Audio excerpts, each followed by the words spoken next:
অপু বিশ্বাস নাকি বুবলিরে নিয়ে ষড়যন্ত্র করে, আবার বলে বুবলির জনপ্রিয়তা অনেক বেশি, আবার বলে বুবলি যদি আগে আসতো তাহলে বুবলির জনপ্রিয়তা অনেক বেশি থাকতো। এই ধরনের কথাবার্তা বলে, আমি কি হাসবো না কি করবো আমি সেটাই বুঝতে পারতেছি না।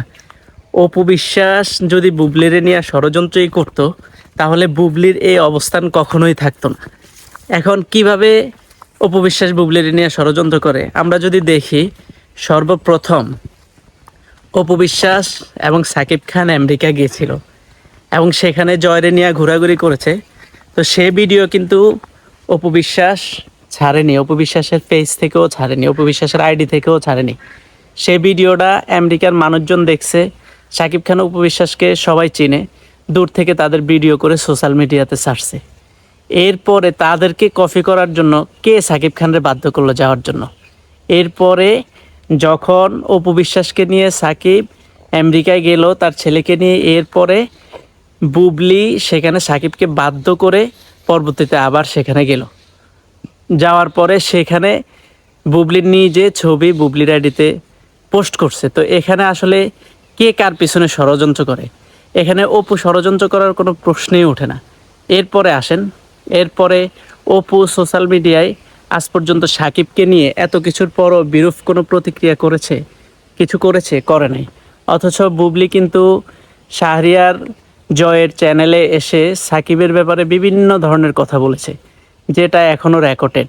সেখানে যদি অপু ষড়যন্ত্রই করতো তাহলে বুবলি এসে এই কথাগুলো সেখানে বলতো না। আপনি সব কিছু বাদ দেন, আপনি বলছেন যে এখানে কি বুবলির জনপ্রিয়তা বেশি, কোন অ্যাঙ্গেল থেকে? এই যে আমার যে ভিডিওগুলো, এই ভিডিওগুলোতে আপনি একটু দেখেন, এখানে এই একটা ভিডিওতে কয়েক হাজার কমেন্ট হয়েছে।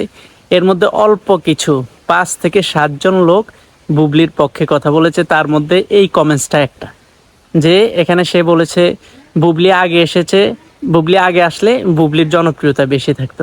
তো বুবলি তো দীর্ঘদিন পর্যন্ত সোশ্যাল মিডিয়াতে ছিল, কই জনপ্রিয়তা কই? বুবলি আর অপুকে নিয়ে আপনি সোশ্যাল মিডিয়াতে ভিডিও দেন, চ্যালেঞ্জ করে ভিডিও দেন যে দেখেন যে কার জনপ্রিয়তা বেশি, দেখেন সেখানে কার কমেন্ট পড়ে। আমার ভিডিওগুলো দেখেন, দেখলে আপনি বুঝবেন যে সেখানে অপু বিশ্বাসের পক্ষে কমেন্ট পড়ে নাকি বুবলির পক্ষে কমেন্ট পড়ে। আসলে মোট কথা কি, অপু বিশ্বাস যদি চায়, অপু বিশ্বাস নিজে নিজের মতো করে এখনো চলার মতো সে ক্যাপাবিলিটি অপু বিশ্বাসের আছে। আপনি দেখেন এই যে যে ছবিগুলো সাকিবের এখন বর্তমান হইতেছে, অপু বিশ্বাস ক্যাম্পিং করে না বিদায় সেখানে জনপ্রিয়তা সেই সিনেমাগুলোতে বেশি দর্শকও হচ্ছে না।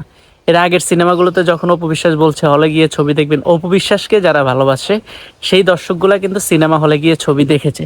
কিন্তু বর্তমানে অনেকগুলা ছবিতে অপু বিশ্বাস বলাও নাই, সেই ছবিতে দর্শকও হয় না। এখন আবার সামনে বরবাদ 2 আসতেছে, বরবাদ 2 সাকিব করবে। আজকে দেখলাম যে সেখানে সাইন করছে অপু বিশ্বাসও নতুন একটা সিনেমাতে শিকারিতে নেপাল গিয়ে সেটা শুটিং করবে। তো আসলে অপু বিশ্বাস যদি চক্রান্ত করতো তাহলে বুবলি সোশ্যাল মিডিয়াতে এখন অবধি পর্যন্ত টিকতো না। অপু বিশ্বাস কিছুই করে না, বরংস অপু বিশ্বাস কিছু করলে অপু বিশ্বাসকে সাকিবকে ব্ল্যাকমেল করে অপু বিশ্বাসকে কপি করা হয় এবং অপু বিশ্বাসের বিরুদ্ধে চক্রান্ত করে। অবশ্যই আপনি দেখেন, কমেন্ট বক্সে দেখেন, সব মানুষ অপু বিশ্বাসের পক্ষেই আছে এখন অবধি পর্যন্ত। তো সবাই ভালো থাকবেন, আমাদের চ্যানেলটিকে সাবস্ক্রাইব করবেন।